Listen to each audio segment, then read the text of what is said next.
Ensemble, comment on va avoir un impact sur le monde, que ce soit dans le job qu'on a ensemble, qu'on fait ensemble, au plan politique d'ailleurs, au plan civil, etc. J'ai beaucoup appris, j'ai beaucoup changé, c'est très clair. Quand je te décrivais mes premières expériences, même en tant que manager, je savais pas y plaire probablement le mot manager à l'époque, mais qu'il fallait que je commence à changer moi-même. Il y a d'ailleurs une très belle citation de Tolstoï que j'aime bien utiliser, qui dit: tout le monde veut toujours transformer les autres et le monde, mais personne ne veut se transformer lui-même. Cette notion de leadership positif, elle crée un état de confiance qui fait qu'on est capable de mettre les problèmes sur la table d'une manière constructive. Parce que les problèmes, il y en a tous les jours dans les boîtes. Soyez l'entrepreneur de votre vie et ayez, d'une manière ou d'une autre, un impact positif chaque jour avec les personnes, avec les organisations, les activités dans lesquelles vous êtes. En tout cas, faites ce choix-là de manière volontaire, personnelle et déterminée.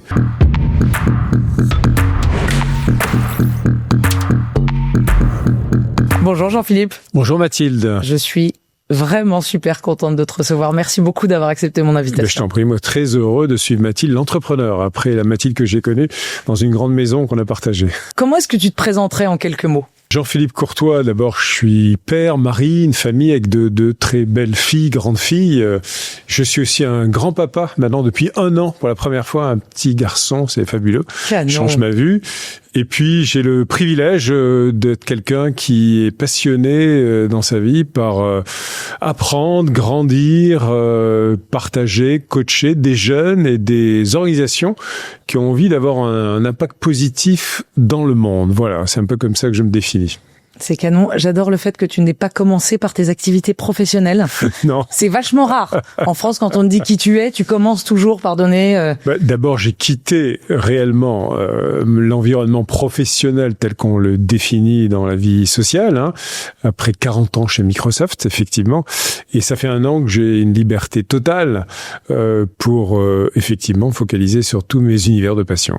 Quand tu étais petit, Jean-Philippe, tu te rêvais comment ? Tu t'imaginais comment en étant plus grand ? Alors j'ai 2 passions petits. D'abord tout petit, c'est resté longtemps, mais j'ai jamais réalisé ce rêve-là de devenir un joueur de foot professionnel. J'adore le foot. Voilà, je jouais dans la rue, je jouais dans un club de foot petit pendant pas mal d'années. Puis après j'ai arrêté quand même. Tu t'es imaginé à un moment devenir pro ? Oui, mais plus ou moins. Bon, je savais que c'était pas vraiment sérieux. Et puis le cinéma, j'adore, j'ai une passion pour le cinéma. Et donc, petit, j'avais une toute première petite caméra, je commençais à faire des débuts de films, etc. Et j'adore toujours le cinéma, je vois plein de films, toutes les cultures du monde et autres qui me passionnent. Voilà, c'était ça, mais j'ai jamais réalisé aucune de ces... Mais ça habite toujours ma vie néanmoins, en tant que hobby ou en tant que passion. Voilà. Qu'est-ce qui fait que tu as accepté mon invitation, Jean-Philippe ? D'abord parce que c'est toi, Mathilde, et que non, mais absolument, et que d'abord des rencontres qu'on avait eues chez Microsoft quand tu travaillais dans l'entreprise et où tu avais une grande fraîcheur de vue, toujours beaucoup de points de vue très très bien ficelés. Et puis que quand tu m'as contacté sur ta nouvelle aventure entrepreneuriale, j'adore les entrepreneurs, on en parlera, je me suis dit, c'est top. Et sur un sujet en plus qui me tient à cœur aussi, parce que je pense que on a plusieurs moments, beaucoup de moments pour inventer sa vie. Il n'y a pas d'âge, à vrai dire. Et encore plus quand on a peut-être plus de 45 ans. Je pense qu'il y a plus d'opportunités que jamais. T'es rentré chez Microsoft, Jean-Philippe, t'avais 24 ans. Qu'est-ce qui t'a conduit déjà à rentrer chez Microsoft ? C'était comment ? Raconte-nous, ça, c'est tellement différent de ce qu'on a connu. Alors, qu'est-ce qui m'a conduit ? Comme toujours, il y a un facteur chance, Mathilde, faut pas se le cacher. Mais j'avais démarré dans une start-up niçoise, que moi je suis du sud de Nice, et j'avais travaillé dans une boîte niçoise qui s'appelait Memsoft à l'époque. Memsoft, c'est une boîte créée par deux pionniers, un diplômé de l'école de commerce de Nice, comme je venais de là-bas, et puis un ingénieur des mines. Ils avaient développé un système d'exploitation, mais oui, pour l'Apple II, qui était pas né, qui était l'ancêtre avant l'IBM PC, et avec un copain de promo du CERAM, ça s'appelait comme ça s'appelle Schema Mélan, qui était l'école l'école de commerce dans laquelle j'étais à Sophie Antipolis. Eh bien, on avait développé un logiciel de comptabilité. Et à l'époque, c'était totalement fou, parce que à l'époque, les comptables, ils avaient des tonnes de liasses de papier pour venir de parler de ton business, de PME ou autre. Et l'ordinateur personnel commençait à peine à exister. Et donc, on a fait le premier, ça s'appelait à l'époque Progiciel, c'est un software qui s'est vendu à des milliers d'exemplaires quand même. Et donc ça m'a donné l'amour du logiciel et surtout d'une industrie naissante. C'était en 1984. Et un jour, j'ai eu l'appel d'une chasseuse de tête très connue parce qu'elle a embauché plein de talents pour Microsoft en France pendant plus de pendant plus de 20 ans, hein, qui s'appelle Joël Dujour. Je lui rends hommage d'ailleurs sur ce podcast, Joël, et qui m'a... D'abord, on m'a proposé des jobs, d'aller vendre du hardware à Bordeaux. C'était Thomson, c'est l'époque du plein informatique pour tous des Fabus, TO7. J'ai dit, moi, le hardware, j'y crois pas du tout. J'avais déjà pas mal d'opinions. Puis on m'a dit, il y a une petite boîte de software qui vient de s'installer en France, Microsoft, voilà. J'ai dit, je connais déjà un peu ce nom, parce que j'étais dans le domaine, même si à l'époque, c'était essentiellement Microsoft MS-DOS, système d'exploitation. Et puis, il y avait Flight Simulator, il y avait quelques langages de programmation basiques. Et voilà. Et puis là, c'était une rencontre avec des hommes incroyables, des leaders, Michel Lacombe, Bernard Vergne, dans la zone d'activité de Courtabœuf. C'était pas sexy, c'était sous des entrepôts frigorifiques, dans une zone, vraiment. Et moi qui connaissais rien, j'étais monté en train de Nice jusqu'à Paris, hein, comme on dit, je suis monté. Et puis, voilà, je suis plus revenu et j'ai démarré le 2 mai 1984. Qu'est-ce qui t'a donné envie? Les gens? Plusieurs choses. Bon, d'abord, cette industrie dans laquelle j'étais tombé 2 ans plus tôt et qui me passionnait en disant c'est incroyable de voir le pouvoir de cette innovation qui transforme la vie des entreprises et probablement la vie des personnes, parce que l'ordinateur personnel venait de naître, hein, déjà, et c'était tout petit à l'époque. Et je me dis, il va se passer des choses. Et c'est tellement excitant de dire tu participes à quelque chose qui naît. Et puis ensuite, les personnes que j'ai rencontrées, j'ai vu des personnes, ces deux-là et d'autres, mais enfin, c'est les 2 fondateurs. Bernard Vergne avait créé la filiale Microsoft France. Donc, je lui rends hommage à Bernard, que j'aime beaucoup. Il a été ensuite président Europe. Et Michel Lacombe, qui a été mon premier manager, qui a été directeur général France, et lui aussi ensuite président EMEA, et malheureusement qui a disparu il y a maintenant une quinzaine d'années. Voilà. Et donc, c'est ces 2 facteurs, comme toujours, les hommes, et puis une entreprise, une industrie, une mission qui te prend en trip, quoi. Donc à 24 ans, tu as trouvé l'entreprise dans laquelle tu t'es développé pendant 40 ans. Mais ça, je le savais pas le jour où je suis rentré. Je le savais pas. Comment tu racontes tes différentes étapes chez Microsoft, si tu les résumes rapidement, parce que tu as quand même occupé les je vais pas tout plus beaux jobs de l'entreprise, mais s'il y a 4-5 étapes marquantes. Plusieurs étapes sans doute, c'est que premièrement, rapidement, on m'a donné le goût du développement, et c'est une forme d'entrepreneuriat dans l'entreprise finalement. Et on m'a donné les clés pour aller ouvrir des marchés internationaux à l'époque, alors que j'avais 25-26 ans, en Espagne, au Portugal, en Grèce, en Hollande, en Belgique, et je me suis retrouvé à représenter Microsoft. J'étais le petit Bill Gates, sans flatter mon ego du tout, ça n'a rien à voir, hein. Mais réellement, j'allais dans ces pays, il n'y avait pas de filiale encore, hein, donc rien, pour distribuer nos produits, nouer des accords avec des distributeurs, des revendeurs, des clients, des gouvernements. Je savais rien de rien, mais j'étais dans tous ces pays. C'était grisant au possible, et convaincre la maison mère déjà, Redmond. Alors c'était pas Redmond à l'époque, c'était du côté de Bellevue. Les convaincre qu'en fait il fallait localiser les logiciels dans les langues des pays, parce que les versions anglaises pour les Français ça allait pas le faire. Au début tout était en anglais. Bah oui, tout était en anglais bien sûr. Voilà, et donc ça c'est le début de l'histoire. Donc ça c'est un moment important parce que ça m'a fait découvrir une forme d'empowerment, d'être le manager moi-même de mon business. J'étais seul, hein, et à signer des contrats à droite à gauche et à représenter. J'étais l'ambassadeur alors que j'avais 26 ans de Microsoft déjà dans ces pays, ce qui est fou. C'est mythique. Ce qui est totalement fou. On me donnait une responsabilité folle. Après, évidemment, je suis devenu, je passe les étapes, quand je suis devenu GM de la France, country manager de la France, entre 94 et 98, c'était assez incroyable aussi. On était à peu près 500. Et là, j'ai découvert ce que c'est que assurer le leadership d'une équipe dans une boîte globale comme Microsoft, et donc représentant à la fois la voix des clients français, la particularité de l'adoption qui était lente, il faut le dire, des technologies en France, de Internet, etc. Et donc on bossait très dur pour se dire qu'est-ce qu'on va trouver comme potion magique. Et puis après, il y a eu un moment très intéressant aussi pour moi, c'est quand Steve Ballmer m'a demandé d'aller travailler aux États-Unis à Redmond. Je l'ai fait. J'ai travaillé pour Jeff Rex, qui est quelqu'un qui est resté un ami, qui est exceptionnel, qui a été patron des ventes globales marketing opérations avant moi, donc j'ai appris de lui, qui a été aussi le créateur de Microsoft Office, hein, tout simplement. Donc la franchise maintenant de ça fait plus de 100 milliards de dollars, je crois maintenant, on a des comptes à peu près. Je compte plus. C'est lui qui l'a créé. Ah ouais. Et il a été ensuite le CEO de la fondation Bill Melinda Gates. C'est un très grand philanthrope aussi aujourd'hui. C'est un type adorable, voilà, Jeff. Et donc là, j'ai appris ce que c'était que travailler au siège d'une boîte globale. Et moi qui venais du fil, comme on dit, du terrain, ou comme tu sais, quand on est sur le terrain, on se dit, ces gars à Redmond, ils comprennent rien à ce qu'on fait. C'est tous ces abrutis. Et ben, j'ai eu une autre considération. Je me suis dit, en fait, c'est pas simple de manager un business global. Et il faut mettre en place des mécanismes de management, de feedback, de prise en compte, mais en même temps savoir déployer des décisions à l'échelle très rapide, qu'en fait. Voilà. Et puis enfin, dernièrement, je dirais, bon, évidemment, quand j'ai rejoint Satya en 2016 à la SLT, en étant EVP Global Sales Marketing Operations, au moment où la boîte était en train de pivoter, comme tu le sais, transformation de boîte de software qui vendait essentiellement des licences, des enterprise agreements, à une boîte qui basculait dans le cloud et l'IA. Et ça, c'était exceptionnel au niveau humain, au niveau leadership, au niveau de la dynamique de l'entreprise, d'une réinvention, quoi. Et c'était une leçon pour moi aussi de savoir se réinventer soi-même. T'as passé 40 ans dans la même entreprise. Oui. Comment on garde autant de passion, d'engagement, d'élan dans une entreprise pendant 40 ans? C'est quoi ton secret? Écoute, mon secret, mes moteurs, j'ai des moteurs qui sont restés les mêmes, à vrai dire, aujourd'hui, même après Microsoft, D'abord, tu l'as dit, la passion. Moi, je crois beaucoup que on ne fait les choses, on devrait faire des choses dans sa vie que par passion. Alors, pour un certain nombre de personnes, c'est pas toujours possible, malheureusement, hein, mais chaque fois qu'on le peut, et en tout cas se donner les moyens de le faire, de choisir les moments de sa vie, ce que l'on fait, ce que l'on façonne, au plan professionnel, social, etc., avec passion. Quelque chose qui te fait briller les yeux et où tu vois pas le temps passer, comme on dit, to be in the flow, hein, voilà, c'est la définition. Ce qui est parfois très dangereux.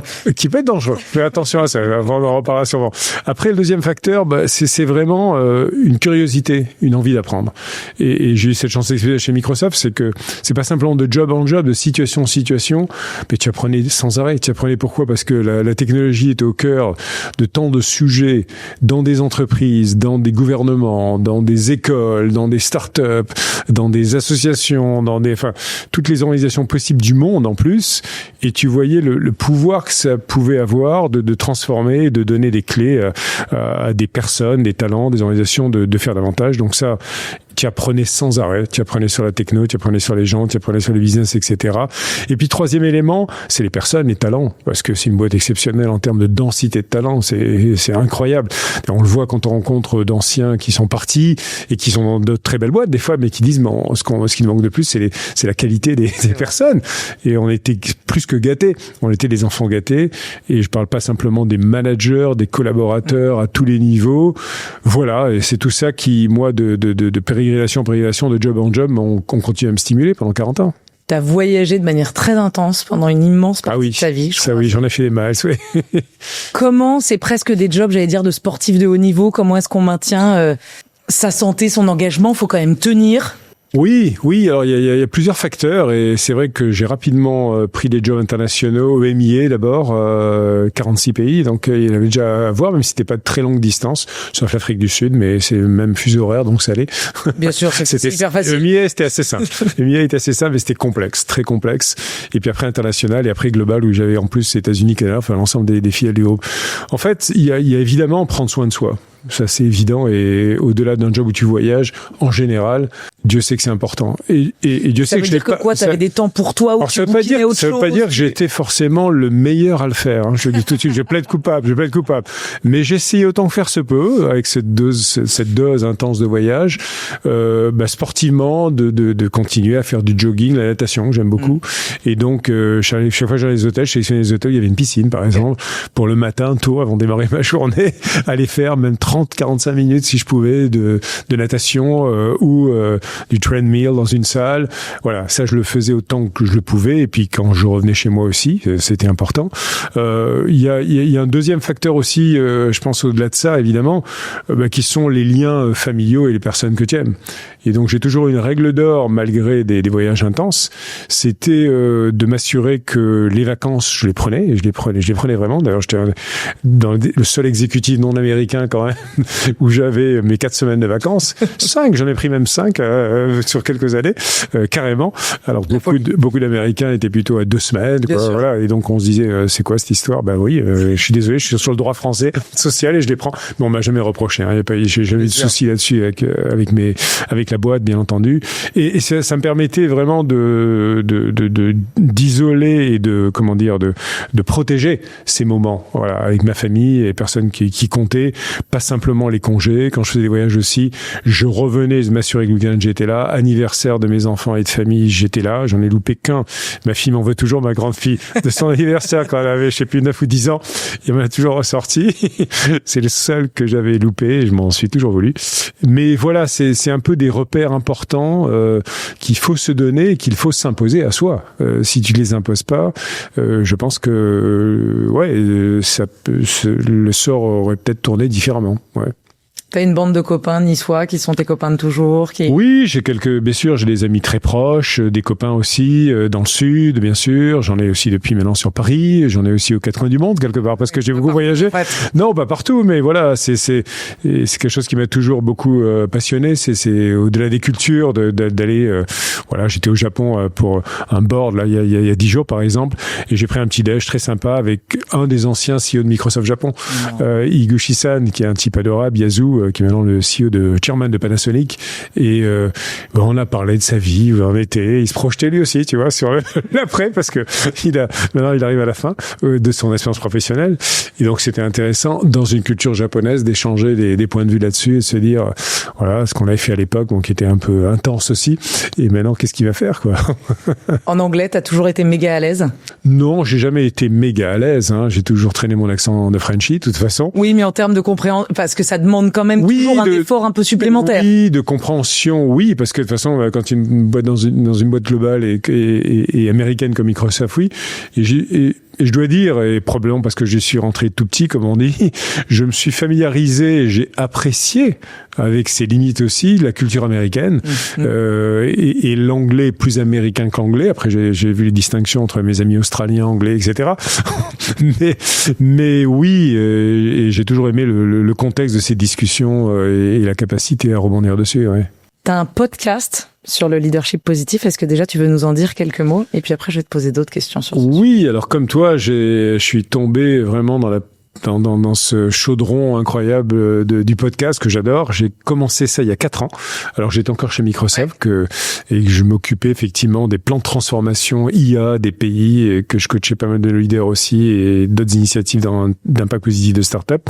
Et j'ai commencé le podcast. Pourquoi? Parce qu'à l'époque, notamment, je travaillais pas mal avec Cathy Hogan autour de sessions auprès de nos talents, de partners dans la boîte, de coaching, et que j'avais beaucoup appris aussi, découvert depuis une dizaine d'années chez Microsoft, à l'occasion de la transformation, sur cette discipline que je n'ai pas créée, hein, qui existe depuis 30 ans, qui est basée en fait sur une convergence de plusieurs domaines, la psychologie positive, les neurosciences, et après un certain nombre, j'allais dire, d'autres disciplines, quelques mindfulness et autres qui se sont développées, et qui sont finalement centrées autour d'une autre façon de diriger, d'une autre façon d'être un leader qui va inspirer les personnes avec qui il va travailler, qui va les respecter, quelqu'une qui va avoir une grande connaissance de soi, quelqu'une qui va prendre soin de lui, d'elle, et notamment de son réservoir d'énergie positive qu'on a tous en nous, et on pourra en reparler de ce que c'est, où il se trouve, comment on l'entretient, comment on le développe, et puis ensuite qui de cela va le transformer, le propager autour de lui, avec les autres, dans son travail, dans sa famille, dans ses activités sociales, pour les emmener ensemble, à co-construire, pour être un coach parfois, pour les aider à grandir aussi, et enfin pour se projeter dans le 3e cercle de la psychologie positive, parce qu'il y a moi et les autres, et moi et le monde, qui est de dire, ensemble, comment on va avoir un impact sur le monde, que ce soit dans le job qu'on a ensemble, qu'on fait ensemble, toi dans ta start-up maintenant, à l'époque chez Microsoft, que ce soit dans une association comme celle que je préside, Kelly for Good, ou que ce soit dans des initiatives que l'on peut avoir, je sais pas, au plan politique, politique d'ailleurs, au plan civil, etc. C'est ça, et c'est vrai que je suis tombé là-dedans et je continue le podcast, j'adore. J'ai des invités tous les 15 jours, très différents. C'est aussi bien des CEO de très grosses boîtes, donc évidemment il y a eu Satya, il y a eu Indra Nooyi de Pepsi Cola, j'ai eu Jean Pascal Tricoire que je connais bien, chairman de Schneider Electric, parler d'un français également mais qui est global, Paul Polman, l'ancien patron d'Unilever, et puis j'ai des changemakers, des gens comme Boyan Swat qui a créé Ocean Cleanup, qui est une plus grosse fondation qui a récupéré tous les déchets plastiques dans les rivières et les océans. J'ai une Lucie Bache en France qui a créé Too Good To Go, enfin qui est une cofondatrice et qui est une amie maintenant et qui a aussi lancé Poppins, une nouvelle start-up d'impact dans l'économie du partage. J'ai des auteurs de psychologie positive. J'ai le père fondateur, Martin Seligman, un jeune monsieur de 85 ans, qui m'a expliqué pourquoi il avait développé la psychologie positive. Donc c'était un beau moment. J'ai eu aussi Kim Cameron, Barbara Fredrickson. Bon, il y en a plein. J'ai eu Thierry Marx, j'ai eu Elisabeth Moreno, des gens très différents. Et dernier invité qui va t'intéresser, Avia Wittenberg-Cox, qui a écrit ce très bel ouvrage de Four Quarters of Life, qui doit te parler. Qui me parle un peu. Et qui effectivement met au regard, elle explique que la moitié des enfants, je crois, qui sont nés en 2007 vont vivre 100 ans et donc elle découpe la vie en 4 quarters. Q1, Q2, Q3, Q4, et elle ne parle finalement de transmission que à partir des 75 ans. Et voilà, ce qui remet peut-être un petit peu en perspective le rôle et la valeur des uns et des autres pendant le temps de leur vie professionnelle. Totalement. Avec plus de longévité, en bonne santé et plus de capacité à apporter de la valeur. Moi, j'avais été très marquée par une étude de Goldman Sachs au printemps dernier qui dit qu'une personne de 70 ans aujourd'hui a les mêmes capacités cognitives et physiques qu'une personne de 53 ans en l'an 2000. Et donc, on évolue physiquement, cognitivement. Maintenant, il faut que le regard de la société évolue. Évolue, c'est ce à quoi tu t'attaches et c'est une bonne mission. Voilà. Comment toi, t'as cultivé ton leadership positif et peut-être, est-ce que dans tes dernières années, tu étais un leader très différent de celui que tu as été au départ et en quel point? Alors évidemment, j'ai beaucoup appris, j'ai beaucoup changé, c'est très clair. Quand je te décrivais mes premières expériences, même en tant que manager, et je savais pas y plaire probablement le mot manager à l'époque. Je dirais que, sans aller trop dans les détails, la chronologie qui serait ennuyeuse, j'ai beaucoup appris d'abord en faisant et en respectant les personnes avec lesquelles je travaillais. Ça toujours, je pensais quelque chose, j'étais très attaché de respecter la personne qui allait bosser avec moi, soit choisie par moi, soit non, des fois, parce que c'est des équipes dont on hérite des fois. Et j'ai toujours aimé découvrir chacune de ces personnes à une. J'étais beaucoup dans cette première période de ma vie de manager et de leader, quelqu'un toujours connu pour être très exigeant. Très clair, très grosse ambition. Une ambition à la fois collective de l'entreprise et que je portais dans mes rôles, et une ambition que j'avais pour les personnes, pour chacune d'entre elles, réellement. C'est-à-dire à la fois pour leurs objectifs évidemment, mais pour elles, pour réaliser et grandir. Donc ça veut dire que j'ai été un manager, un leader aussi qui pouvait être très top-down, alors surtout dans des jobs où j'avais toutes les time zones du monde qui se réveillaient à tout moment, parce que voilà, le matin, quand j'étais pas souvent à Paris d'ailleurs, mais bon, il se passait quelque chose dans le monde, au Japon, aux US, ou en Afrique, ou je ne sais où. Et donc finalement, d'avoir un management aussi qui, avec un râteau très large, j'avais eu jusqu'à un moment donné 12-13 direct reports sur toutes les zones géographiques du monde, font que on doit donner des directives, on doit avancer rapidement. On a le quarter, celui-là, qui est pas le quarters of life, qui est le quarter of business, dans lesquels j'ai une responsabilité que j'endossais, que j'ai toujours endossé avec plaisir, et que je voulais faire avancer. Voilà. Et donc dans tout cela, je pense que j'ai appris, et au bout d'un moment, c'est que tout ça est très bien, et on peut être porté par une ambition collective, on peut être fier de ce qu'on a accompli, on peut être récompensé par les résultats qu'on récolte, etc. Mais qu'il y avait des choses plus importantes aussi, et encore plus importantes pour que les équipes accomplissent plus et que les personnes accomplissent plus. Et c'est là où, je dirais, dans la dizaine dernière d'années que j'ai passé chez Microsoft, j'ai découvert le leadership positif. En lisant des ouvrages, en rencontrant beaucoup de personnes. Et j'ai découvert à la fois dans ma vie chez Microsoft, au moment où Satya m'a confié la transformation des 35 000 vendeurs dans le monde pour transformer... Non, mais voilà, pour transformer cette incroyable équipe globale, de passer de vendeurs de licences finalement en conseillers de transformation. tout simplement. Et j'ai réalisé que, waouh, c'était un quantum leap, comme les Américains, que ça allait pas le faire simplement en disant yaka, faucon, et on va faire comme ça, mais qu'il fallait que je commence à changer moi-même. Et il y a d'ailleurs une très belle citation de Tolstoï que j'aime bien utiliser, qui dit: tout le monde veut toujours transformer les autres et le monde, mais personne veut se transformer lui-même. C'est plus dur. Ben oui, c'est sacrément inconfortable. Et donc j'ai commencé cette démarche et je suis devenu moi-même coach en fait. Pourquoi ? Parce que j'avais rencontré des coachs aussi, et puis j'ai rencontré une personne qui a été assez... Toi, t'as déjà été coaché, Jean-Philippe ? J'ai été un peu coaché, mais très ponctuellement. J'ai jamais eu de session de coaching très prolongée, mais j'ai apprécié ça au moment où ça s'est passé. J'ai découvert l'art du coaching. Et j'ai rencontré cette personne, qui a été d'ailleurs l'un de mes invités, évidemment, de mon podcast, qui s'appelle MBS. Alors, c'est le bon MBS. C'est pas celui qu'en Arabie Saoudite. C'est Michael Bungestanier. C'est un Australien qui vit au Canada maintenant et qui a créé une boîte qui s'appelait Box of Crayons. Et Box of Crayons, c'est une boîte qui, en fait, s'est bâtie autour d'un livre qu'il a écrit. Il en a écrit plein d'autres depuis, qui s'appelle Coaching Habits, qui est l'un des 2 best-sellers qui a vendu des millions d'exemplaires sur le coaching. Et en fait, ce que j'ai appris, c'est les 3 principes directeurs du coaching que tu connais. Tu t'en souviens sans doute, peut-être par cœur, qui sont simples. Alors derrière, il y a beaucoup plus de détails dans l'exécution. Le premier, c'est sois curieux. Sois curieuse, Mathilde. Mais sois vraiment curieuse. Ne reste pas à la surface des choses, sois vraiment très curieuse. Pas juste le triple clic pour le business, mais sur la personne, sur la situation, sur le contexte, le pourquoi. C'est pas simplement comment ça va ce matin, Mathilde? Ah, super, oui.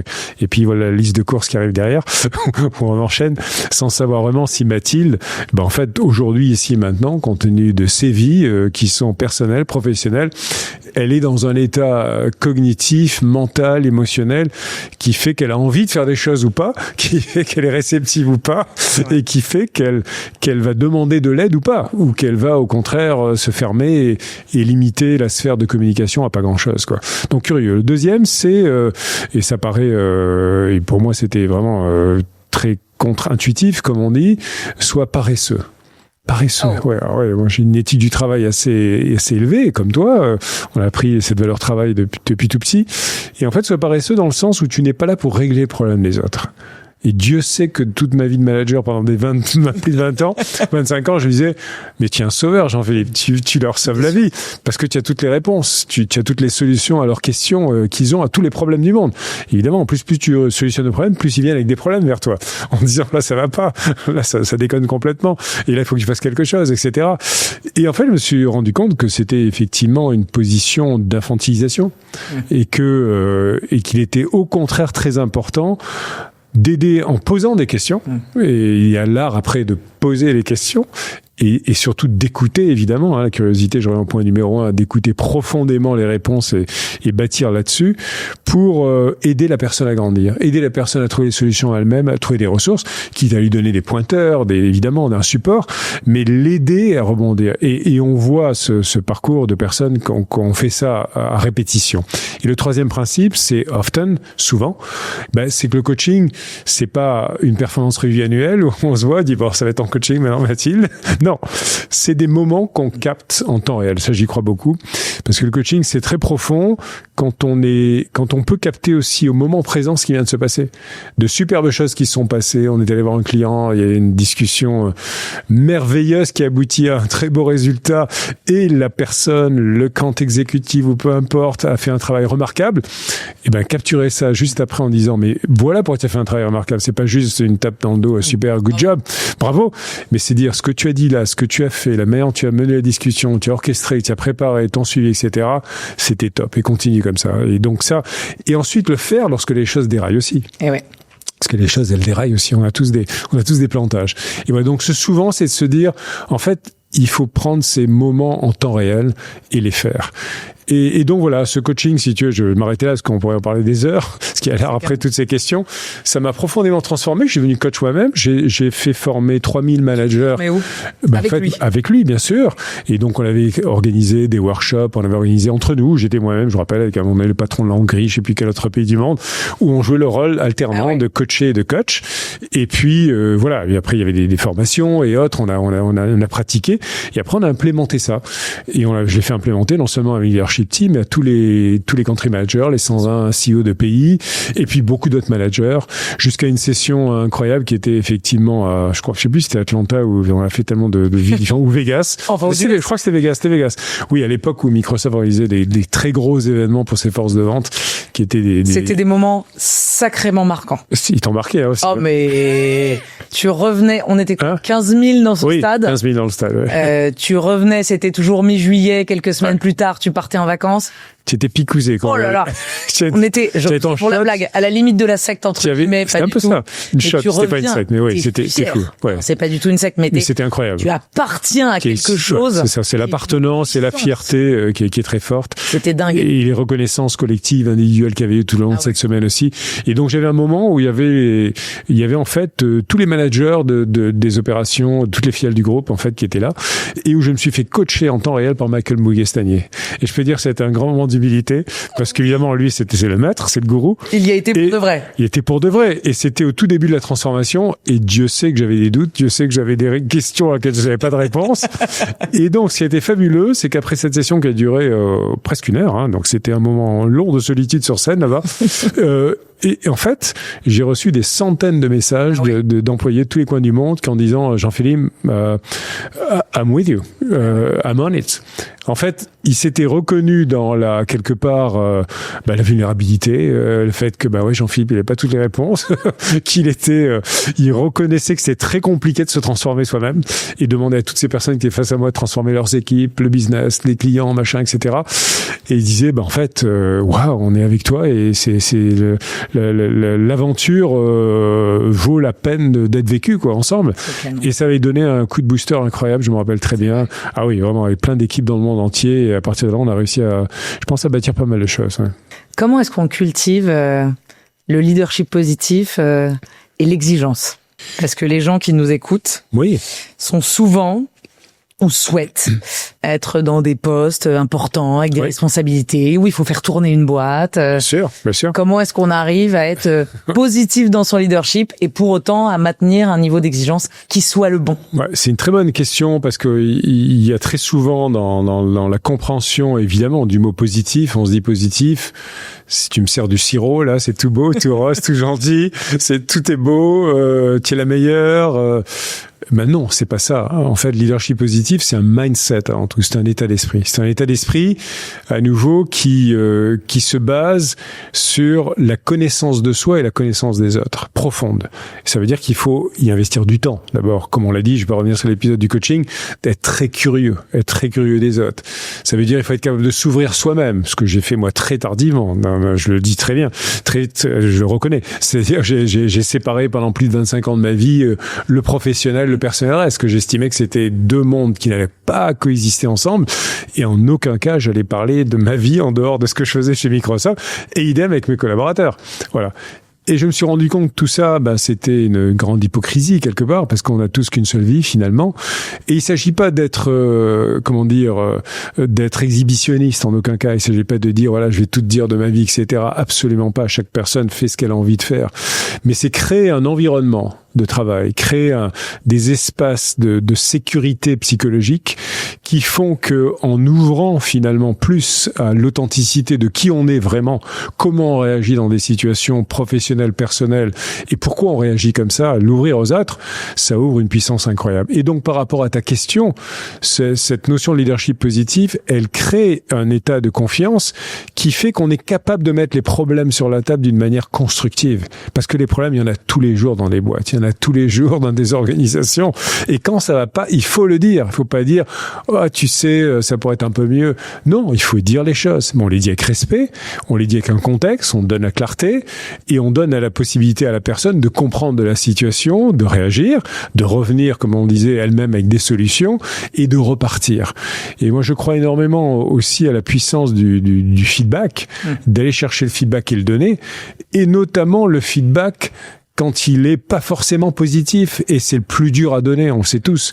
Pour tous ceux qui ont été managers, qui écoutent ton podcast, ou qui ont eu à donner ces feedbacks, qui veulent surtout pas donner quand ça va fâcher, c'est l'anti-leadership positif. Ça veut dire qu'on n'est pas là pour aider la personne à comprendre qu'il y a des dérailleurs, il y a des moments qui vont pas.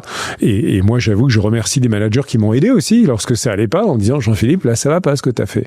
Et dire time out. Il faut le donner et être en capacité de le recevoir. Oui. Parce que tu peux aussi faire semblant de pas voir, te dire que lui dit ça, mais qu'en fait, bien sûr, il se base sur un élément qui est unique. Enfin, tu peux te trouver un milliard d'excuses pour ne pas avancer. Alors, des deux côtés. Un, pour ne pas le donner en disant, de toute façon, on va pas m'écouter. Ou de toute façon, je vais pas le faire parce que c'est trop pénible et trop dur à faire. Et de l'autre côté, en disant, oui, non, ça me concerne pas, c'est pas moi, j'écoute pas. Mais je pense que si on crée justement cette relation plus en profondeur avec la personne, et qu'on obtient quelque part la permission de le faire. C'est une permission qui est pas explicite, mais qui le devient au fil du temps. Parce que toi-même, tu t'es ouvert à tes failles, tu t'es ouvert au fait que tu t'es planté, que toutes tes décisions sont pas les meilleures du monde, tu fais des conneries aussi, et que les gens voient que tu es fair, tu es juste, quelque part dans l'évaluation que tu fais. Alors, je l'ai vu, auprès de personnes très différentes dans leur personnalité, leur construction personnelle, s'ouvrir et commencer effectivement à faire des progrès exceptionnels. Parce qu'elles étaient capables de s'ouvrir à cette réalité qu'on a tous. Personne n'est parfait. Et se donner l'espace pour en parler de manière humaine, rationnelle. Toujours, souvent aussi, il faut être très précis avec des faits, avec des choses très concrètes, spécifiques. Et ça peut pas être des paroles en l'air qu'on donne à des gens. C'est des situations vécues. Et c'est un vécu qu'on essaie de traduire ensemble pour en comprendre les clés et aider la personne à rebondir là-dessus. Est-ce qu'il y a quelqu'un que tu admires particulièrement, Jean-Philippe ? Il y a plein de gens que j'admire particulièrement. Il y a mes entrepreneurs dans ma communauté Live for Good, qui sont des jeunes qui vont changer le monde. Il y a des gens que j'ai admirés dans ma carrière aussi, bien sûr. Des gens que j'admire dans la société. Enfin voilà, voilà. Et puis il y a mes parents que j'admire beaucoup. Ils sont plus de ce monde malheureusement, mais absolument. Live for Good. Oui. Raconte-nous ce que c'est, Jean-Philippe. Alors, Live for Good, c'est une association que j'ai créée, donc, il y a 10 ans. On fête nos 10 ans. On fête nos 10 ans en ce mois de décembre, absolument. On va avoir une très belle soirée. Je sais pas quand ton podcast va diffuser, ce sera peut-être après, c'est pas grave. Et donc, il y aura lieu le 17 décembre à Paris.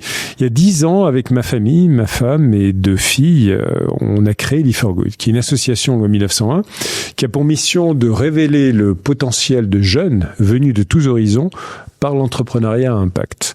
De quoi s'agit-il ? En fait, Live for Good réalise des appels à projets chaque année, plusieurs, parce qu'on a plusieurs cohortes par année, auprès de jeunes de 18 à 30 ans, de tous horizons, parce que on croit énormément, c'est l'une de nos 6 valeurs, à la diversité, à la mixité. Donc on a des jeunes qui viennent de QPV, on a des jeunes de zone rurale, des jeunes avec des handicaps, des jeunes qui ont décroché, et puis on a des jeunes qui ont fait Bac+5, qui sont de familles aisées, et des jeunes avec RSA. Et on les mélange tous, on y tient énormément, c'est une formule qu'on a créée déjà depuis des années, et on les mélange tous dans un parcours qui est vraiment un voyage pour démarrer avec une idée qui va changer le monde. L'idée, elle touche les 17 objectifs de développement durable. Donc, c'est un problème, par exemple, d'agression sexuelle. Je parle de jeunes que j'ai interviewés pour aller en finale du prix Gabriel. Donc, c'est frais à l'esprit. Une jeune fille qui crée toute une plateforme pour aider des professionnels et tous les corps impliqués dans le traitement de l'agression sexuelle, à la préparation, au suivi et je dirais à la prévention. Ça peut toucher après l'économie circulaire, recyclage. Là, c'est un jeune, je pense, qui est dans l'est de la France et qui a créé un modèle en fait de recyclage de petits contenants avec la loi AGEC de 10-15 litres auprès de restaurants et petites collectivités et qui recycle ensuite en bioénergie. Ça va être ensuite des sujets qui vont toucher, par exemple, la transformation de plastique en matériaux de décoration magnifique. L'un de lauréats que je vais interviewer dans quelques heures dans ce même studio, qui s'appelle Marius Amelot, pour faire de la publicité à Marius, qui a créé le pavé, qui est une société qui aménage et qui a aménagé par exemple le podium des Jeux Olympiques, mais qui fait ça dans de grands aménagements aussi immobiliers et qui en est maintenant à sa 2e usine et qui a plus de dizaines d'employés, qui vient de lever plusieurs millions d'euros. Wow. Et alors c'est juste un exemple d'entrepreneur qui va encore plus loin dans l'impact. Ça touche à tout ça et bien d'autres sujets si tu veux. Voilà. Et donc on les accompagne avec des parcours. Un premier parcours qui s'appelle Start for Good, où on a le début, on a une idée, on n'a pas encore un business plan. Donc eux, ils viennent, ils ont l'idée. Ils ont l'idée. Et nous, on les embarque par cohorte de 5 ans dans un parcours de 9 mois. Et ce parcours de 9 mois, il y a 3 piliers. Il y a un pilier communautaire très fort, ça je crois beaucoup, c'est l'une de nos autres valeurs de Live for Good, la communauté, l'esprit de communauté, où par 50, on les immerge dans des campus 3 fois 3 jours pendant l'année, pendant lesquels on va bosser avec eux, beaucoup basé sur l'intelligence collective, donc on est des facilitateurs et pas mal d'intervenants très différents aussi. Un, sur leur posture de leader positif qu'on développe avec 9 pouvoirs qu'on a bien définis, et 2, sur toutes les briques pour composer quand on crée une start-up à impact. Voilà, quand tu crées une start-up, tu vois ça veut dire en partant par la mission, c'est quoi ma mission, pourquoi je suis dans ce monde avec cette entreprise que je veux créer, quel est mon produit, mon service, le MVP qu'on va tester, quelle est la théorie et surtout le modèle d'impact que je vais créer, parce qu'on a des boîtes à impact, et donc ça c'est très compliqué, c'est trouver quelque chose qui puisse être en cohérence avec le modèle économique, mais qui génère un surplus social ou environnemental également, et puis après ça touche aux personnes, aux équipes avec lesquelles ils vont s'entourer, au financement donné, parce qu'ils démarrent avec généralement pas grand chose, soit rien, ou le RSA ou autre, et après ils vont chercher quelques milliers d'euros, et après des fois certains vont lever des millions d'euros quelques années plus tard. Ça touche à tout ça pendant 9 mois, et au bout des 9 mois, ils créent leur entreprise à impact. Et puis on a un deuxième programme, Boost, qui lui est pour ceux qui ont déjà démarré depuis 1 ou 2 ans, qui veulent aller plus loin. Et puis on a le prix Gabriel chaque année qui va récompenser 6 lauréats avec une bourse de 120 000 euros au total distribuée. Dis donc. Oui, c'est très bien. C'est pour ça qu'on a beaucoup de candidats d'ailleurs. Et puis surtout un coaching. Et de plus en plus. Il y a pas que l'argent, mais aussi beaucoup de coaching avec des experts et moi-même qui ai le plaisir de les coacher tout au long de l'année aussi. C'est tout ça, Live for Good, et on a accompagné 850 jeunes depuis 10 ans et on a surtout l'envie d'en accompagner beaucoup d'autres dans les années qui viennent. Qu'est-ce que ça t'apporte d'être un ambassadeur de l'impact social? Écoute, ce que ça m'apporte, d'abord, je passe un temps énorme avec des tas de personnes, des jeunes, beaucoup de jeunes. Hein. Plus de la moitié de mon temps, largement, est passé avec des jeunes de 20-25 ans, quoi. Et c'est pas seulement rafraîchissant, mais tu apprends tellement. Et en même temps, tu t'imprègnes de ça. Dans le cadre de Live for Good, mais pas que. Pas que dans le cadre de Live for Good non plus, absolument. L'autre élément, c'est que je sors de la bulle dans laquelle j'étais pendant 40 ans. Bien sûr. Parce qu'il faut se le dire, chez Microsoft et notamment dans les jobs que j'avais, j'étais dans une micro bulle d'élite qui rencontrait d'autres élites du monde, aux 4 coins de la planète, Davos compris. Et voilà. Et la réalité, je le savais quand même personnellement, mais malheureusement, je n'avais pas le temps, ou en tout cas je m'étais pas autorisé ce temps à aller explorer des gens, j'allais dire plus entre guillemets ordinaires, normaux, qui sont pas dans la petite bulle et qui composent notre société en France ou ailleurs. Alors, il se trouve qu'avec Live for Good c'est en France, et donc il y a plein de sujets qui me tiennent à cœur, dans la mobilité sociale notamment, et sur la capacité à créer, je pense, un mindset différent et qui imprègne cet impact autour de soi, dont le pays a beaucoup besoin aujourd'hui, en démarrant par je dirais la vision même qu'il n'y a plus dans notre pays malheureusement, et on peut se dire que voilà, si nos leaders politiques commençaient avec un peu plus de mindset positif dans le sens où on l'a défini ensemble, peut-être qu'on arriverait déjà à mieux dialoguer ensemble, à mieux se comprendre et débattre d'une manière intelligente des problèmes qu'on a à résoudre, parce qu'il y a des vrais gros problèmes à résoudre, et arriver avec des gens qui ont réellement envie d'avoir un impact positif et pas simplement pour d'autres intentions électorales ou autres qui sont leurs moteurs. Mais tu me l'avais dit quand on a préparé que tu as une forme de fidélité finalement aux endroits dans lesquels tu es passé. Et aux communautés, mes communautés, c'est vraiment des communautés, je crois énormément au pouvoir des communautés, énormément. C'est très transformateur, je pense, parce que ça fait partie de ces relations durables, personnelles, presque familiales. Enfin, toujours attention de dire la famille, il y en a qu'une bien sûr, mais il y a, quand on dit des grandes familles, mais voilà, de gens avec lesquels tu as une zone effectivement de confiance et auxquels tu vas faire des choses ensemble. Alignés sur l'objectif que vous avez décidé d'accomplir ensemble. Et donc voilà, une autre communauté en dehors de celle de Microsoft pendant tant d'années, qui reste d'ailleurs, je le dis, parce que je continue à avoir des anciens et des gens qui travaillent toujours chez Microsoft de temps à autre, qui ont envie des fois de connecter avec moi. La communauté Live for Good, la communauté Schema. Ouais. Effectivement, Schema, je suis un ancien de Schema, qui était le CERAM, qui est une très belle école, je suis très fier, voilà, cette école. Et ça fait une quinzaine d'années que j'accompagne l'équipe dirigeante de Schema, et que je suis depuis 6-7 ans maintenant président du conseil conseil d'administration. Et en fait, Schema est une école d'enseignement supérieur globale. Et donc, ça, c'est un tournant qu'on a fait aussi une dizaine d'années avec la directrice générale qui est fabuleuse, qui s'appelle Alice Guillon, et qui a créé un modèle global, c'est-à-dire dans lequel on balade nos étudiants de continent en continent. Donc, ils sont pas simplement dans le sud de la France à Sophia Antipolis, ce qui est pas mal quand même déjà, ni à Lille, dans le nord, avec les ch'tis qu'on adore, ni à Suresnes, où il y a un magnifique campus de Schema. Mais ils vont en Chine, on a 3 campus en Chine, on est l'école française qui a le plus et la plus grosse pénétration en Chine à étudiants chinois. On est en Afrique du Sud, on est à Belo Horizonte au Brésil, on est aux US, en Caroline du Nord, à Raleigh, on vient d'ouvrir Dubaï, on a un centre de développement d'IA, et là on est sur un gros plan de développement de Schema, qui s'appelle Unveil, voilà, toujours en anglais, où il y a une très belle projection sur les 5 années à venir, pas simplement en développement en termes de croissance, mais également vraiment apporter un sens, je crois, profond aux étudiants, quels qu'ils soient, des 4 pays, des 4 coins du monde, à ce qui est un parcours finalement d'enseignement supérieur. Je suis profondément convaincu que beaucoup des grandes écoles, qu'elles soient françaises, grandes universités américaines ou autres, sont très déconnectées des jeunes d'aujourd'hui et du monde dans lequel on est et dans lequel ce qu'on va apprendre va être fait d'expériences très diverses et variées et beaucoup moins les curriculums très définis que l'on a, même s'ils évoluent, il y en a de grande qualité, je les critique pas. Mais donc, il faut façonner finalement des modèles très différents. Voilà. Donc, c'est une autre communauté à laquelle j'aime bien passer du temps aussi. Qu'est-ce que ça t'apporte, ce rôle? Pourquoi tu l'aimes? Je l'aime parce que j'adore la notion d'éducation, projet éducatif. Je l'adore de dire que c'est un moment d'abord, c'est un moment permanent de sa vie, l'éducation. Ah ouais. Et je pense que tu portes ça dans ton projet aussi.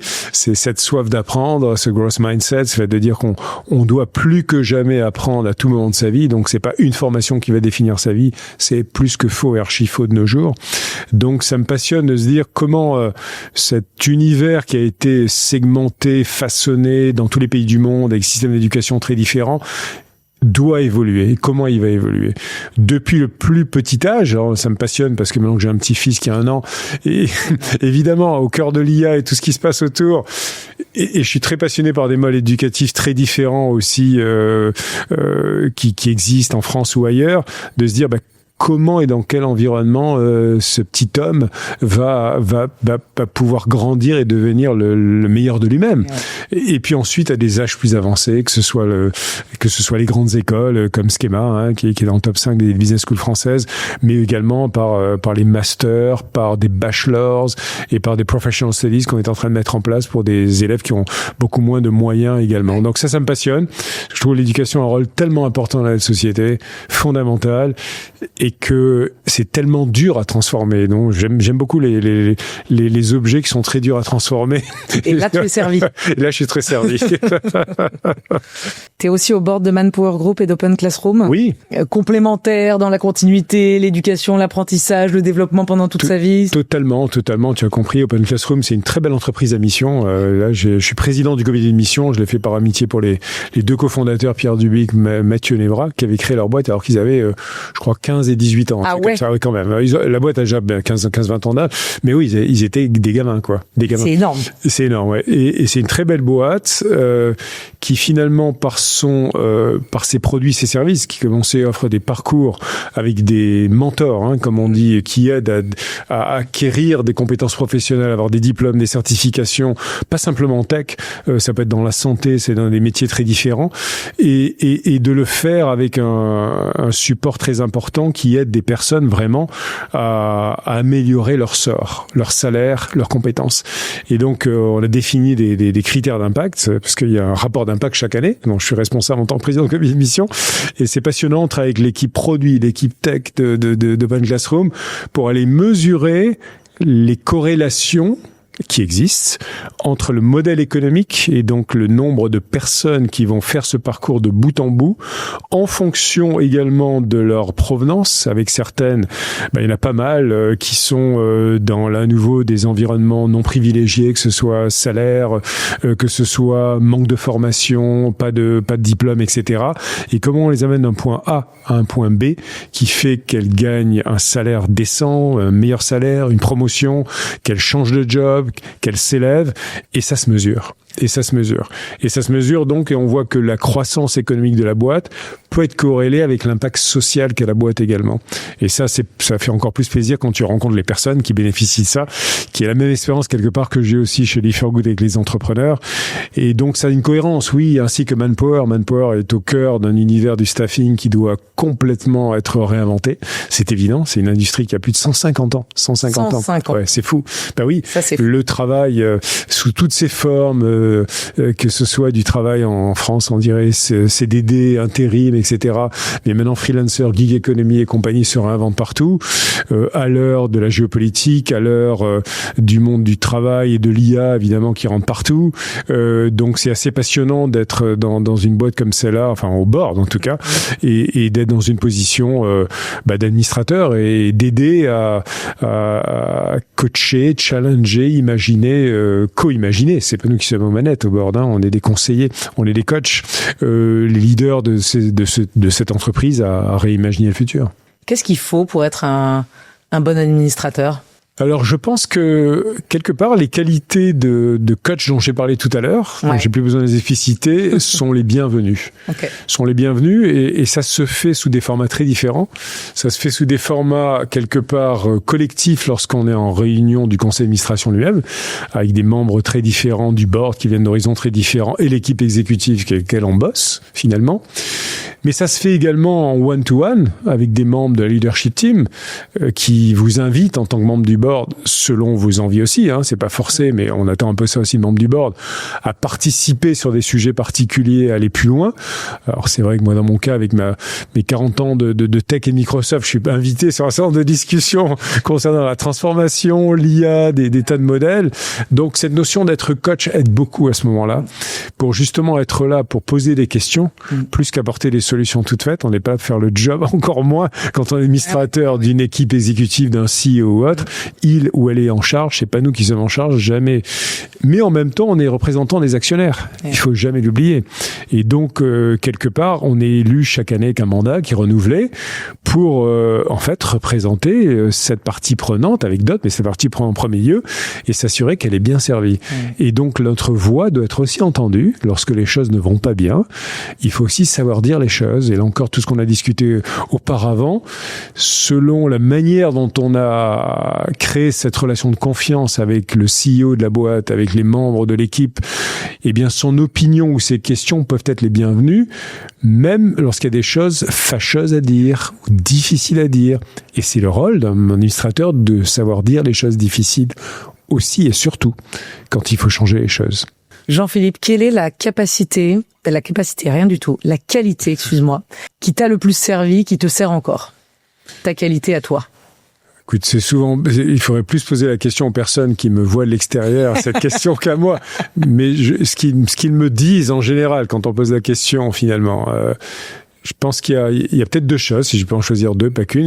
Il y a une forme de, quelque part, de résilience, de résilience, oui, et plus que la persévérance, de résilience à ce qui peut se passer, voilà, dans le business, dans la vie. Ça, je pense que c'est probablement quelque chose de critique en moi, dans mon ADN, dans ma survie personnelle. Et puis l'optimisme. Je suis quelqu'un qui reste profondément optimiste. J'ai toujours une philosophie très stoïcienne de choses que je peux contrôler, et seulement ces choses-là sur lesquelles je peux exercer une influence. Et là, d'y mettre tout, alors vraiment de donner tout ce que je peux donner là-dessus, mais sur le reste de pas occuper mon esprit, mes pensées à des tas de facteurs incontrôlables, quoi, en dehors de ma sphère. Et ça, je pense que j'ai réussi à le faire, et de ce fait à générer beaucoup plus d'optimisme, parce que quand on vide sa pensée de tous ces facteurs qu'on ne contrôle pas, de tous les maux du monde, ça veut pas dire qu'on les néglige, qu'on les voit pas, hein, absolument. J'essaie d'être très conscient d'aller à l'encontre de ces problèmes du monde qui existent autour de moi. Mais par contre, essayer de dire comment moi, dans ma capacité, dans ce que je choisis de faire dans ma vie, je peux avoir une zone d'impact positif avec les personnes, les organisations dans lesquelles je suis. Voilà, c'est ça qui me remplit en fait, et c'est ça qui me permet d'amener cette énergie positive que j'essaie de cultiver, qui fait partie du cœur de l'énergie positive. C'est une énergie positive, ça se transmet. Ouais. Et on le sait tous. Et on a envie de bosser avec des gens qui ont une énergie positive versus ceux qui ont une énergie toxique qu'on peut éviter. On n'a pas vachement envie. Non, on n'a pas envie du tout. T'as dit quelques mots tout à l'heure sur le réservoir d'énergie positive? Oui, le réservoir d'énergie positive, c'est quelque chose que j'ai appris au fil des années aussi, dont j'avais pas conscience. Et sur des choses qui sont devenues un peu des basiques maintenant de la santé, du well-being, etc. Et que je résume à quelques domaines clés. On a parlé de la santé physique, évidemment. Prends soin de soi. Et il n'y a pas d'âge, à tout moment, continuer à le faire, super important. Il y a un deuxième domaine très important que j'ai négligé pendant plus de 30 ans de ma vie ou plus, ça fait 4-5 ans que j'ai cette bagoura maintenant, c'est le sommeil.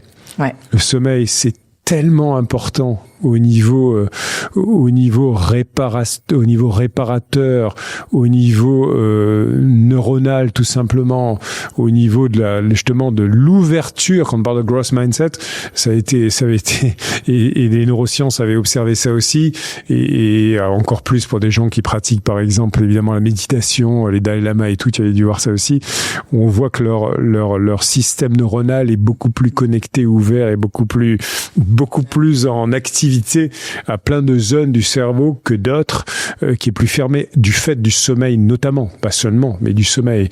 Donc c'est un deuxième élément. Troisièmement, la nutrition. Bah évidemment, faire attention à ce qu'on mange, et c'est pas une science, c'est un art. C'est très important. Et le quatrième univers, je pense qu'il faut jamais oublier aussi, c'est les relations avec les autres, les relations surtout avec les personnes qui comptent pour soi. Voilà. Et ça, c'est en fait dans tous les bouquins que tu vois, je dirais les échanges qui se font sur la longévité, les 4 quarters of life, ces 4 domaines-là sont essentiels, quoi, en fait, sont essentiels. Et donc, ce réservoir d'énergie positive, il est basé là-dessus, et il est basé sur le fait que, en observant tout ça de manière très disciplinée, le plus possible, on n'est jamais parfait, et comme par hasard, on se lève le matin avec une énergie fraîche et positive, qu'on va diffuser vers les autres aussi, en commençant par soi, toujours par soi d'abord, et après vers les autres.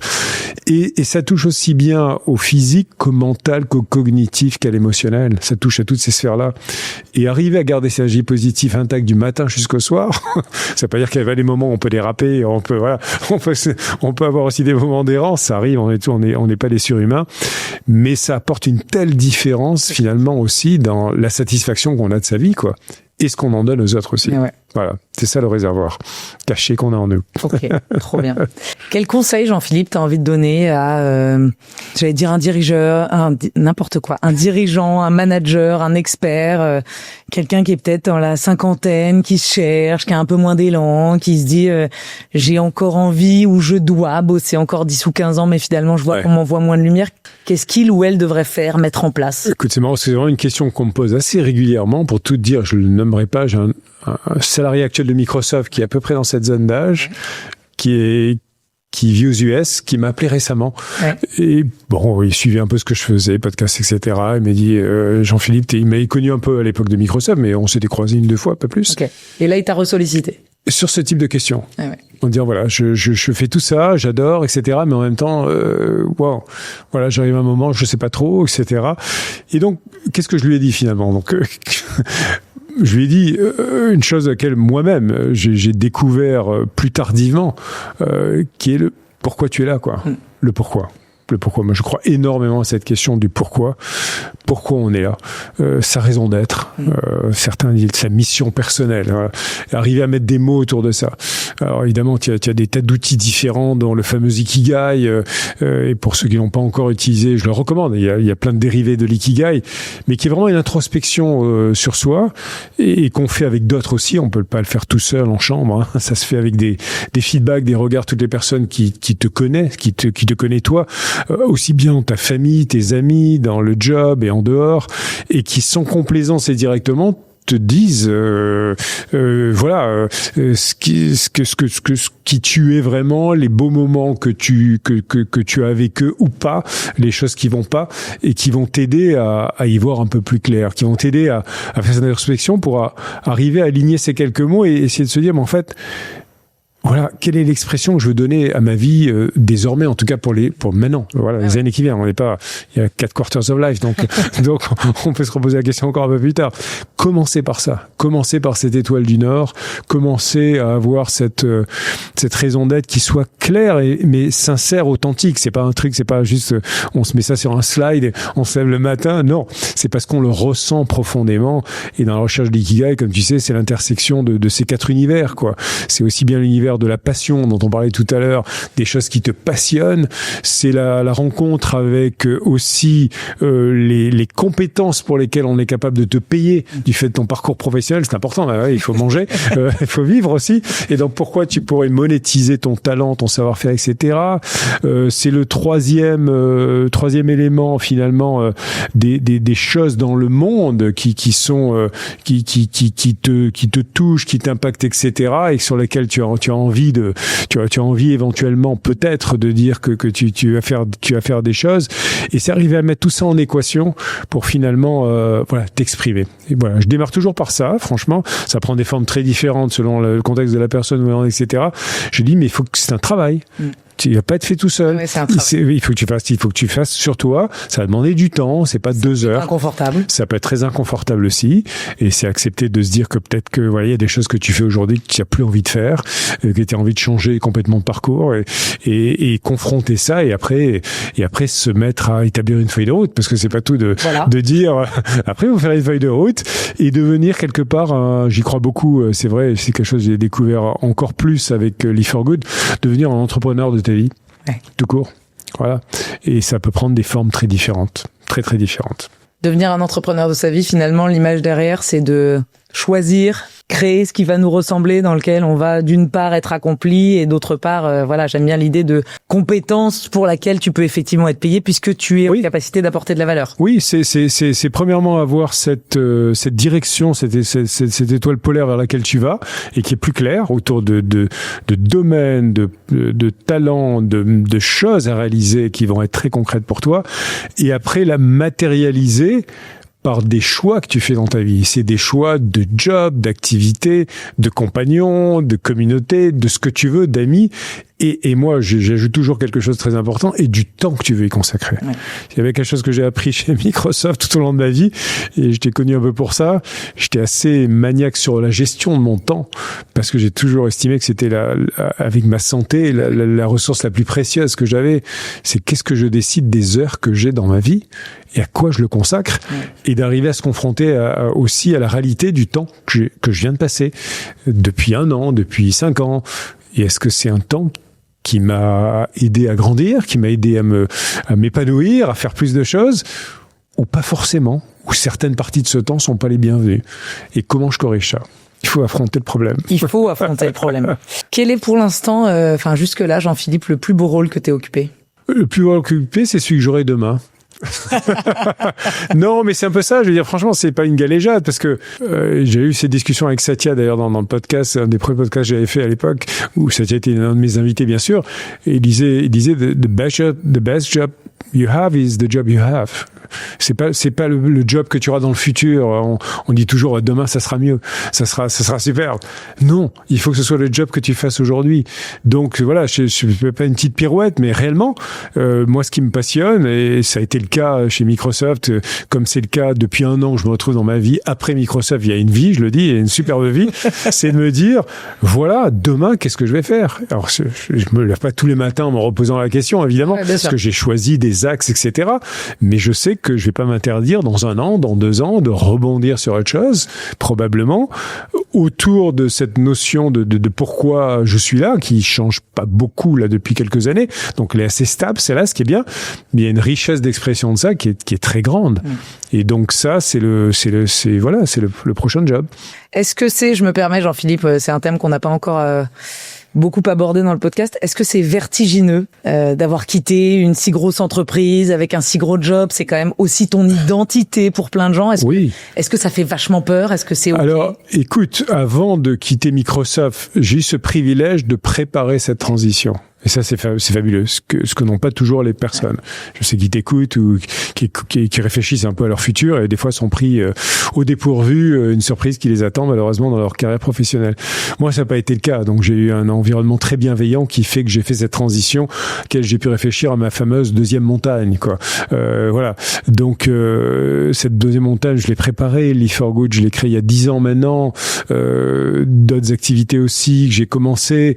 Donc, tout ça, je l'ai tissé au fil du temps, ce qui fait que le jour où j'ai quitté Microsoft il y a un peu plus d'un an, en fait, j'étais heureux. Ouais. J'étais heureux, j'ai pas de regrets. C'est des choses fantastiques que j'avais vécues, ça m'alimente toujours, pas évidemment, c'est pas anodin, 40 ans de sa vie, bah ouais. et j'utilise ça de manière variée, mais enrichi d'autres expériences que je découvre maintenant et qui sont extraordinaires. Mais donc, je suis pas tombé d'un précipice, non, je suis sur une deuxième montagne, j'escalade une autre montagne, voilà, ce qui est la mienne. Et puis, t'as été, entrepreneur de ta vie, t'as pas attendu la fin de quelque chose pour penser à la suite. Voilà, alors, X années que... C'est un peu un privilège, je le dis, mais en même temps, à chacun de se donner son privilège, quoi. Je veux dire, en dehors de mon cas particulier, oublions-le, c'est de dire, pense à chaque moment dans ta vie, un petit peu à l'étape d'après, pas que ce soit une obsession, mais que tu sois en harmonie avec qui tu es ou qui tu veux être profondément, quoi. Est-ce qu'il y a un livre que t'aimes particulièrement Alors, il y en a plein, je lis beaucoup. Alors il y en a un qui reste un peu un fondamental, hein, évidemment, tout autour de ces thématiques qu'on a discutées, qui est le bouquin de Viktor Frankl, qui est cette recherche de sens. En anglais, je crois, c'est Searching for Soul, je crois. Voilà, c'est ça. Qui est, alors pour ceux qui connaissent pas ce bouquin, Viktor Frankl, c'est un psychothérapeute qui a été rescapé des camps d'Auschwitz. Et il a perdu ses parents, il a perdu sa femme, il a perdu son frère. Et donc, c'est un petit livre, mais très dense, très fort, où il parle évidemment de son expérience au camp. Il n'a pas fait le camp d'Auschwitz, mais enfin, c'était effroyable. Et comment il a reconstruit sa vie totalement en devenant justement un psychothérapeute après, un psychothérapeute avec ce qu'il a appelé la logothérapie. La logothérapie, ça a été thérapie par le sens. Le sens, voilà. Donc on est toujours la même chose, le sens qu'on donne à sa vie. Et lui, malgré plus que des déchirures, je veux dire, indescriptible, on peut même pas s'associer à ce que cet homme a vécu. Et quelque part, il a réussi à se réinventer sa vie, à lui redonner un sens, encore plus fort, pour aider plein de personnes qui, elles, avaient un grand besoin d'être aidées à retrouver un sens de leur vie. Donc, c'est un livre que je recommande à tous et toutes, parce que c'est incroyable de force, de résilience et d'optimisme. À nouveau, et d'optimisme. Canon. Et on en a besoin. Je pense qu'on en a beaucoup besoin, oui, tous. Le mot de la fin pour toi, Jean-Philippe? Nous, notre objectif dans ce podcast, tu l'as compris, c'est de ramener beaucoup plus de lumière positive sur la valeur de l'expérience. Qu'est-ce que tu as envie de dire pour conclure cet épisode? Écoute, je serai bref. Je pense, soyez l'entrepreneur de votre vie et ayez, d'une manière ou d'une autre, un impact positif chaque jour avec les personnes, avec les organisations, les activités dans lesquelles vous êtes. En tout cas, faites ce choix-là de manière volontaire, personnelle et déterminée, et que ce soit pas un choix qui vous soit forcé. Voilà.